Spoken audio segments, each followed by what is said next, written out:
I don't know. I've been watching a lot of music videos from the late 80s for some reason. It's not a bad thing to do. Watching a Nina Cherry Buffalo stance, and I don't know if this song was popular outside of the city that actually has the same name. This was a big hit in Buffalo when I was 10 years old, but I don't know if they're just a song that says Buffalo in it, even though it's, I think, not about the city. I don't think it's about the animal either. It's about gigolos. Maybe it's about Buffalo gigolos.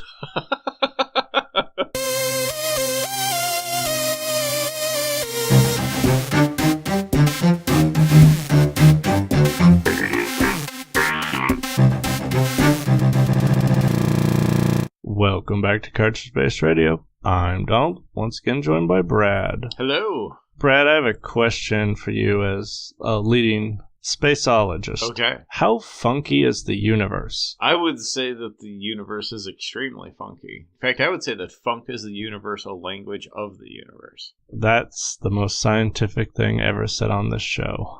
We're here today to talk about Toe Jam and Earl. Yes. The funkiest guys in the entire universe. You want to tell us all about Toe Jam and Earl?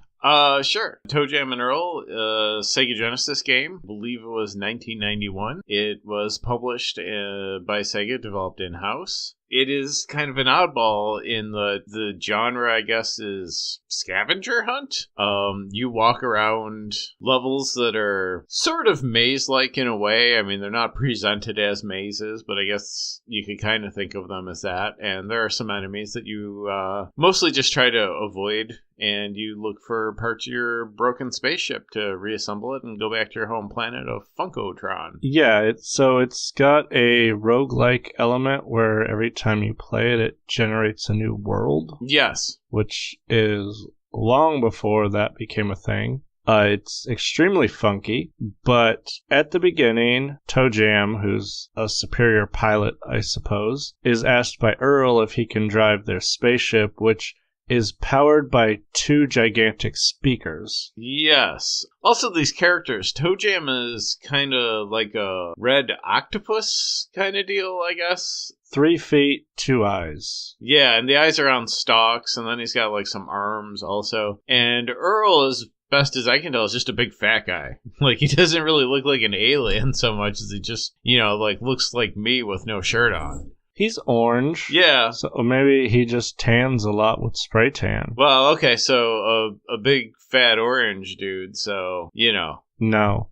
No. Just saying. You're not wrong.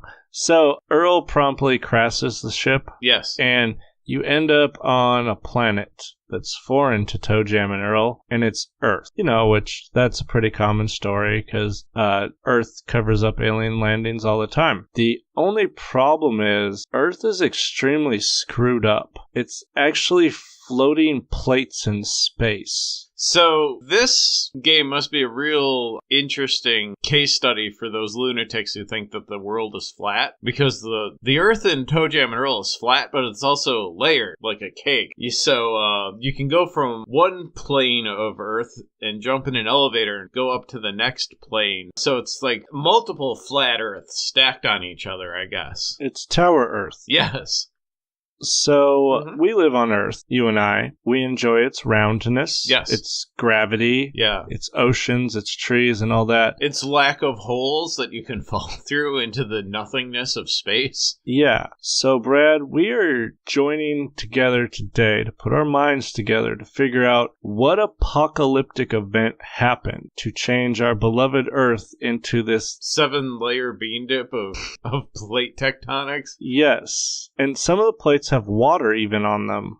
Some have sand. So it's biomes from Earth. Yeah, or Wetrix levels stacked on top of each other. Yeah, so they land on this thing. They're like, oh, Earth is weird. And they're not wrong, because I don't know how far in the future this is that this has happened, but what was the apocalypse that would cause our planet to end up like this? Well, before I dive into my theory on what caused it, I will say that from a gameplay perspective, it's really interesting because you're playing as these two aliens from another world, and they land here and everything seems extremely weird, which, if they had done a realistic version of Earth, would be hard to relate to, because you'd be like, oh yeah, well, that's a house, and that's like a person, and everything is round, and you can't just fall through a hole in the middle to your doom.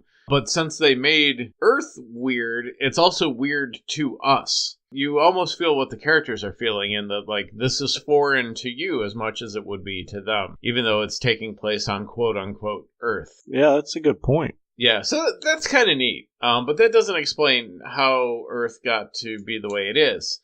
I have a theory on why it's now like a 7-layer bean dip of Earths, filled with strange creatures and people that we don't actually see around here too often. And that is that what happened to Earth is that some stupid aliens crashed a funky ship into it, and, you know, all the funk leaked out and, you know, wrecked everything. Like, you know, like a plutonium spill if a rocket carrying radioactive fuel exploded on the launch pad in Florida, you know, a similar thing might happen. So you think radioactive funk blew the planet into a 7-layer bean dip configuration? That is the theory I'm going with, is that Earth is the way it is because Toe Jam and Earl crashed into it. But they would have witnessed this happening and been like, uh-oh, we've ruined the planet along with broken our ship. They might have been busy not dying. I don't remember for sure now, but I think in the opening sequence, it shows you, like, crashing into Earth, and I think Earth is round. Yeah, that's true. So, yeah, they broke the Earth. It's, you know, like the glass at the beginning of Stone Cold Steve Austin's music. It's just shattered, and now there's two aliens running around on it. Wow, we answered that quick. Well, join us next week. No. Okay, I have some other questions. Sure. This shattered Earth. Yes. How did all the hula girls survive? Were they attracted to the funkiness? Poison Island, so I don't know, maybe they were a little bit isolated from all the ongoing funk everywhere. But they end up on, like, every plate. Yeah, so that's weird, is my way of changing the subject without answering your question. We also need to talk about the new religion of Earth. Oh, okay. So there is a man in a white robe and a purple wizard's hat, and if you give him $1, he will heal you after raising his hands and saying Alleluia. So apparently in this catastrophe, all of Earth's religions were distilled into a wizard choir boy who can heal. It's not like an act of faith or something. Like, he really does heal you. You don't have to just believe that it happened. Like, it's measurable. You see your life bar fill up. So the funk apocalypse caused wizards to become real. And it also pulled cupids into reality and manifested them as little bald people in diapers who fly around and shoot darts at you. Now, my theory is that these were just babies, but then when they got exposed to all the funk, which is probably just a nice term that Toe Jam and Earl have for whatever toxic chemical they were powering their ship with, but whatever exposure to the crash after effects, you know, mutated these babies into cupids, which is convenient because we already knew what cupids were. And then doctors have completely gone insane, probably because they witnessed children in purple hats healing other people for $1. And so they run around and attack you with syringes, which that's got to be terrifying for Toe Jam and Earl. Like, hi, human, and then just get stabbed with a syringe. I think those were actually dentists with their dental drills, so it's even more terrifying. What's more terrifying, actually, like needle or dentist drill? Neither one of those is a party, and usually if you're getting operated on with the drill, they give you a shot first, so... So the dental drill, I think, in this situation would be less scary, because they gotta get it into your mouth. Yeah, because otherwise it's just a drill, and that's not scary at all. But someone stabs you with a syringe and pumps air into your bloodstream, you die. Well, that's our physiology. Toe Jam and Earl might be totally different. Like, you know, if you stab Earl with a syringe and put some bubbles into it, he's probably like, oh, that's okay. Like, my entire body is just, like, made of cheeseburgers, so whatever. That explains the orange hue. It's just actual cheese that's dripped on his entire body. Also explains the resemblance to somebody we're not talking about on this show. Someone who's bigly. So, we can also extrapolate what time of year this cataclysmic event happens. Christmas. Because there is wrapped Christmas gifts all over. Yeah, that makes sense, because I was wondering about, like, why are there presents scattered everywhere? Like, who is providing this? Like, is there some higher power looking out for you? It being Christmas makes a lot more sense. Like, the presents just got blown all over the place during the events. There's a person who will identify presents for you, and he's dressed as a giant carrot. Yeah, the old man in the carrot suit, which isn't weird at all. Like, if you go down to the mall around Christmas time, he'll be there, and you can, it's the same as in the game. You just, like, hand him a wrap present and give him $2, and he'll tell you what's in it. So, that was fairly normal, but, the rest of this game is really kind of strange and kind of funny. Everybody walks very slow in this game. All the people you meet, are they slowly dying from the radiation from Toe Jam and Earl's ship? It could be. It could also just be that this was a very early Genesis game. It might have a little bit of Rings of Power syndrome going on there. Hadn't quite gotten the blast out of the blast processing just yet.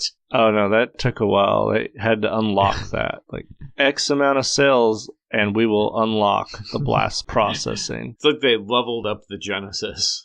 There's one really bizarre thing that happened when they crashed and shattered the Earth. There's demons walking the Earth. Yeah, just like little cute ones with pitchforks. That will shove you down into the previous level. Well, I mean, that makes sense. Like, everything we know about geology tells us that hell is subterranean. So it makes sense that they would keep trying to shove you off the edge so you'd fall down into hell, since they are like little demons.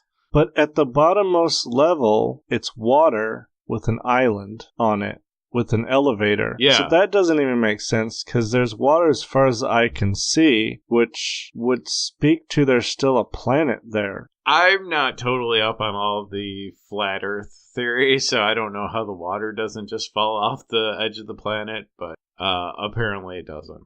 I don't really want to get into it, but I can tell you if you want. Sure. So, the flat disk that is Earth that's on the back of the TARDIS that's flying through space is circled by a giant shelf of ice. Obviously. And that holds the water in like a kiddie pool wall. Oh, makes sense. Why is there ice? Well, the North and South Pole. That's actually just a connected ring, Brad. Yeah, but why would it be cold there if the Earth's flat? Because it's closest to space. Obviously. I mean, I don't actually know their reasoning, because whenever I watch those videos, trickles of blood start running down my face. How often do you watch these videos? You're like, man, I haven't had a nosebleed in a while. Think I watch an insane conspiracy video. Ooh, this one's hosted by Ted Nugent.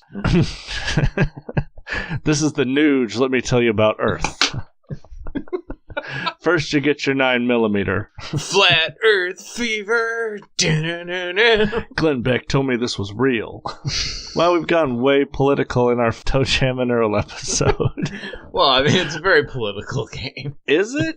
No. So there's a couple things you can do in this game. When you open the presents, sometimes they will rap about their sneakers, and it's actually pretty cool. The music in Toe Jam and Earl is top-notch. Yes, both songs are excellent. They kind of get old by the time you get the ship repaired, but... Yeah, the whole game gets old by the time you get the ship repaired. This is a game that needed to be probably about half as long as it is. Like, it runs out of content way before it runs out of game. And why do all your ship parts look like potatoes? Maybe that's just how the architecture on Funkotron works, where, like, it's a potato-based engineering thought process. Potato-based structures. Yeah. I mean, they'd grow themselves. That's pretty cool. I assume that the engineering programs at Boise State are probably exactly the same. They're just like, here's how you build structures out of potatoes. Our most plentiful resource. You build this house, then you put a potato inside, and it grows to the shape of the house. Then you hollow it out, and you have a potato house. Yay! Professor, why don't we just use the house the potato is grown in? Get out of our state. You can get exiled from Idaho for such questions. I'm pretty sure that's actually the state motto that's like on the sign. Like, get out of our state. Welcome to Idaho. Get out of our state. I mean, you're not far from the truth. And you're not far from the state line. No, I've been in Idaho before. It's get in, get out. It's the best for everything. Before you become a sacrifice to the potato gods. Our one listener in Idaho is probably like kind of offended right now. I bet they're just nodding, going, mm-hmm. Like, this is all 100% accurate. Our God has many eyes, watching you all the time. Oh my God, that is probably the worst pun we've done in the history of this show. Oh, thank you. You can tell which one of us has 5 kids. I was like, I wonder when dad humor is going to start forming. And then I'm like, oh no, it's here. What have I done? The other day, one of my kids said, can I go to the bathroom? And I said, I don't know. Can you? And then I was like, excuse me. And I just walked and sat in the back room for a while like, what is this monster I have become? You know, if you're a kid and your parent does that to you, the only proper response is just to pee all over the floor. Then you both learn a valuable lesson. So, you pretty easily get your shit back together. This game is not hard. It's trying on your patience. You know, it gets repetitive real quick. Early in the game, there's kind of this, you know, like you want to keep going. You're like, oh, I wonder what other, like, enemies I'll find. But after, like, the 8th floor or so, you've kind of seen it all, and then it goes on for like 12 more floors. I'm playing the one song and showing you the same like 10 or 15 enemies. So it's a little trying on your patience, especially because the enemy's main method of attack is to just knock you off the edge of the level and make you like have to do it again. I like that they were a little bit forgiving in this game, and when you reach a level that has a part on it, it just says, hint, there's a part on this level. Which was awesome in 1991 when you were like paying attention. It's less good in 2017 when like you're between levels. So like, oh, it's loading up the next level. I guess I'll look at my phone. And then you look up and like you're getting out of the elevator and you're like, I wonder if there was a piece on this level. So the 45 seconds between levels, you were like, I'm super bored of this, and had to check out. Yeah, you know how much imagery I can browse in 45 seconds? That might speak to another problem with society, that how it currently is, than to this game, Brad. If you want to say that having immediate access to photos of dogs is a problem with society, then I vehemently disagree with you, sir. Okay, so the dog things is fair, but not being able to focus on one thing for 45 seconds. It's not a matter of ability, it's a matter of, hey, would I rather look at this loading screen or would I rather look at dogs? Okay, let's talk about that loading screen. Yeah. Because this game was on a cartridge with instant memory access. So that loading screen was designed by a designer who hated you as a player to, I don't know, hold you over in that 45 seconds for no reason other than to show you fish in the background behind an elevator. Oh, yeah. The loading screens themselves, it's just like the space elevator, I guess. It's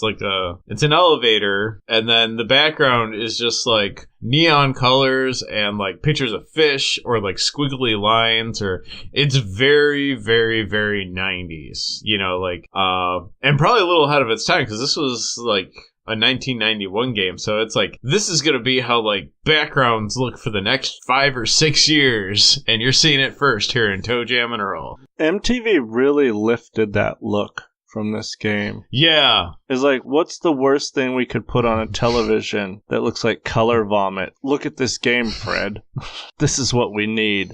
Yeah, so you get your ship and you fly away and leave this hellscape that you created. This broken Earth. And everyone's just gonna perish because there's no, like, fields for growing crops. There's no business or industry left. I would venture, after playing this game, to say that almost everyone already has perished. Like, you know, there's a lot of cartoon devils, there's a lot of bee swarms, there's some hula girls, there's some flocks of nerds, there's a lady with a shopping cart that keeps yelling at her toddler, but there's not a lot of humans. No. So, Toe Jam and Earl triggered an extinction level event. Yeah, they are basically like the asteroid that hit Earth and like wiped out everything with its funkiness. So the end of humanity came with a funky beat. It sure did. The two people who caused it wandered around just looking at all the dying people like, hey, I'm going to take this engine.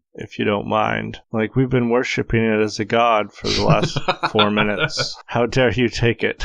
Yeah, they're kind of like scientists. You know, while rebuilding their ship, they're also observing and, you know, making recordings or whatever of all the life forms that they find on Earth. So they get back to Funkatron. Yeah. And the funky scientists say, you need to tell us about this planet you found. And the only recorded record of Earth that Funkatron will ever have is this world that Toe Jam and Earl saw. And they'll say, oh, I guess that's Earth. So sure is weird. Our existence on Funkatron is just the last moments of our existence, and that just seems wrong. Yeah.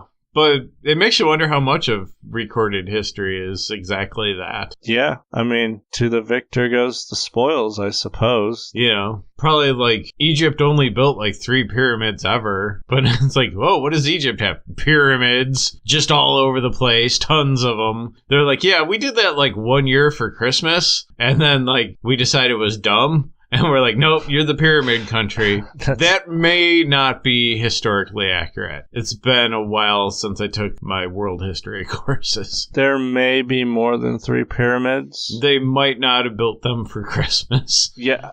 There might be a few problems with my Egypt built the pyramids for Christmas theory. Maybe you're saying they built 3 pyramids for Christmas, then aliens dropped the other ones off. It was like the 3rd day of Christmas, so 3 pyramids, 2 guys walking with their hands in weird positions. The aliens were driving by in their pyramid spaceships and like, oh, a parking lot, and just parked.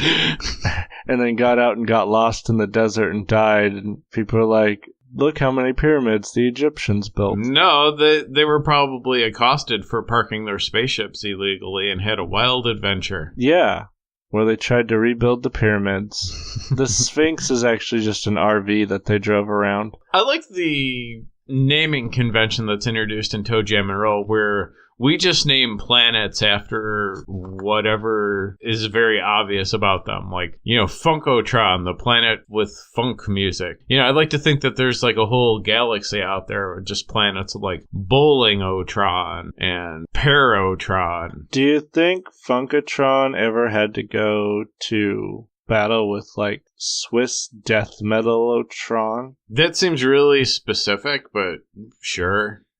Toe Jam and Earl destroyed life and humanity and art and culture just because Earl can't drive. That's the worst reason for a civilization to be wiped out, not getting your driver's license. I guess to be fair, we shoot things at other planets all the time. So we could cause this event too. For all we've already done it like dozens of times. Maybe Toe Jam and Earl is actually a cautionary tale, and it's just like, this is what you've been doing to the rest of the galaxy with all your satellites and probes. Stop shooting cars at other planets. All those Ford probes that you're sending up into space. Wait, do you think when we send a probe into space, it's a Ford probe? Well, I didn't used to, but ever since Tesla put one of their cars into space, I just assume that Ford's been behind the space probe program all these previous decades. I hope we move into a car-based space program from now on, where we just put cars in space. This show is a mess.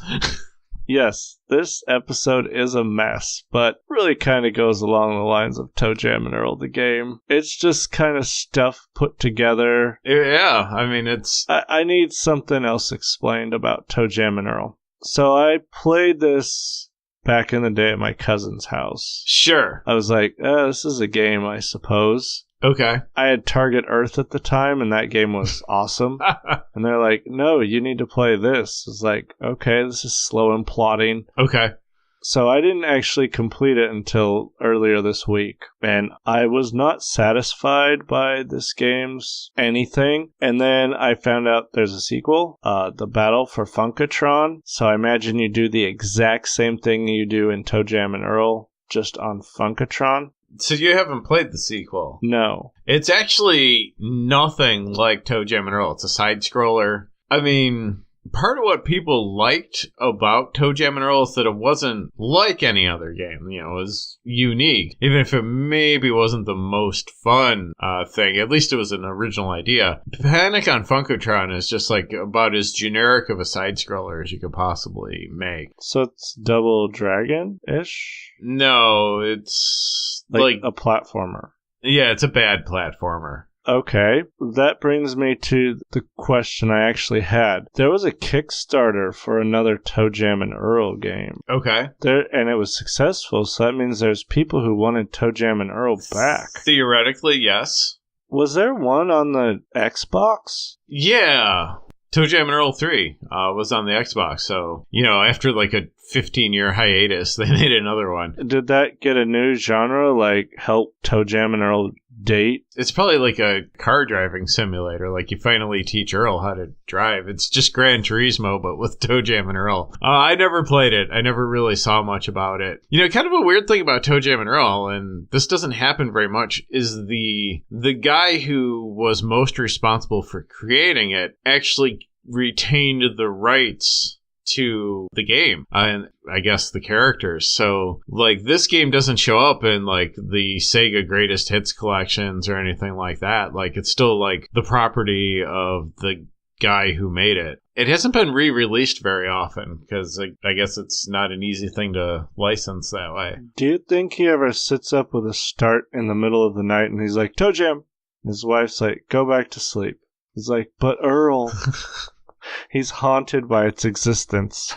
You know, I mean, this was a popular game and well-liked for its time. I know it finished somewhere in my Genesis Top 50. I don't remember exactly where. But, yeah, it's not horrible. It's not crazy to think that there's people who want, you know, another one made. You consider some of the other garbage that people are clamoring for sequels for. This is less surprising than some other things I've seen out there. Yeah, I mean, by today's standards, it's archaic, but I could see back then it being like, wow, it's every time I start, it's a new game. Well, it's a new map. So, infinite replay value with 2 songs. I don't know. We've solved how Earth got broken. We witnessed the last moments of humanity. Did you play the mini game where you get to make your own raps? No, tell me more. This is somewhere on the title screen. Like, you can, like, play a 1-player game, you can play a 2-player game, or you can just, like, go to this other screen where it's basically the Toe Jam and Earl standing there with, like, the weird loading screen backgrounds behind them, and you press buttons on the controller and it plays different samples, and in doing so you can make your own hip-hop jams, which mostly just consist of like me playing the sound clip of somebody in a really low voice going Big Earl over and over and over. It's not unlike having a synthesizer from the mid-80s. No, it's a fine little game, little slow, but if you have Saints' patience, you can get their ship back together and get them back to Funkotron. Yeah. One thing that we didn't really dive into, but it's worth mentioning, is we alluded to the Christmas presents that are scattered all over the place. And they give you power-ups and some weapons and stuff. But the problem is you don't know what they are when you pick them up. And some of them are booby traps. So, like, you'll pick up an item and you'll go on the inventory screen to look at it and it'll just be all question marks. And you're like, oh, I hope this is like, you know, a speed boost or a weapon. And then it'll just be like a thing that just kills you called, like, the huge bummer. And you're like, well, that wasn't very good at all. That name was accurate, but through trial and error and opening all these presents, once you open one, any that look just like it, you'll know what it is when you pick it up. But because this game is cruel, there's one item called the randomizer, which, when you pick it up, redoes all of what the presents were. And you no longer know what any of them are. And you don't know what betrayal truly feels like until you accidentally open a randomizer and all your hard-fought knowledge goes away. Hot tip, don't open the boxes. But those are your power-ups. You can get through this game without opening the boxes. Yeah, but it's even, like, that's, like, the only fun part of the game is, like, throwing tomatoes at enemies or, like, you know, using the shoes to speed boost around the level so it takes slightly less of your life to get through. How is a tomato a weapon? I mean, you'd be like, oh, this is inconvenience to me because a tomato hit me, but you're throwing at a guy with a pitchfork. A pitchfork can impale you. How is a hula dance contagious? Like, if you go too close to the hula girls, you start hula dancing. Like, I don't know. It looks fun and entertaining. Why wouldn't you join in? You know, you know what they say. Forget about it, Donald. It's Funky Town. I would like to go to Funky Town. I think that's going to do it for Toe Jam and Earl. Yeah. It was pretty funky. The funkiest. Do you have any closing thoughts on Toe Jam and Earl? Not on Toe Jam and Earl, but this is a good time to once again push for people to subscribe to our podcast, to leave us ratings and reviews, and do all those good things. We are also available on our YouTube channel, which is a different way to take in the show, and the more people who watch it there, I imagine our YouTube rating goes up. So, there's different ways to support the show. Ideally, you'll subscribe to us through a podcasting app, write us a review, and then go watch the podcast on YouTube instead of actually listening to your downloads on your subscription. Some of them have surprises in the videos. Maybe. Is it porn? Have you been sneaking porn into the No, Brad, I have not been sneaking porn into our videos. I'm very open about it. It's right in the description. Porn at 34 minutes and 12 seconds. What is wrong with you? If you could think of your favorite episode that you've ever heard from us and just send that link to a friend who you think might like our brand of stupid, that would be great. Maybe send 2 to your friend that you like and 1 to your enemies. Be like, here's the Tomb Raider episode, my enemy. Yes. Here's an email to you, my enemy. Please click on this link. At them on Twitter with it. They can't get away from it. Yeah, if you want to get a hold of us, all that information is in the show notes. If you're on iPhone, I know you can just swipe right and ta-da, there's the information. I imagine it's something similar on Google. You should know, Brad, you have an Android phone. Yes, I do. So how do they get to the show note? Through the Android podcasting service. I use the Stitcher app. Oh, okay. So how do they get it with the Stitcher app? You download the show? This part's being edited out. But why, Donald? It's such good radio. That was embarrassing. I don't know. I open up Stitcher and I hit the play button and podcasts start being shouted at me. It's awesome. That does sound like a pretty great world. And then I look at pictures of dogs. It's perfect. You live in a great world. Yeah, so if you want to get a hold of us, that's how you do it. Next week is our last show in the first season. Yeah, it's our 52nd episode. It's sort of an anniversary show, although technically not, but it'll be 1 year's worth of shows. Yeah, we made it a year. People were like, you're not going to make it 3 weeks. And I was like, you're my wife. You should support me more. And she's like, I know you. Haha, I proved her wrong. My wife said that. She said, you're not going to make it 3 weeks. And she was sharpening a knife as she said it. And I said, on the podcast, she's like, well, that too. Wow. That was a window into something. So, all right. I'm Donald. That was Brett. And we will see you next week.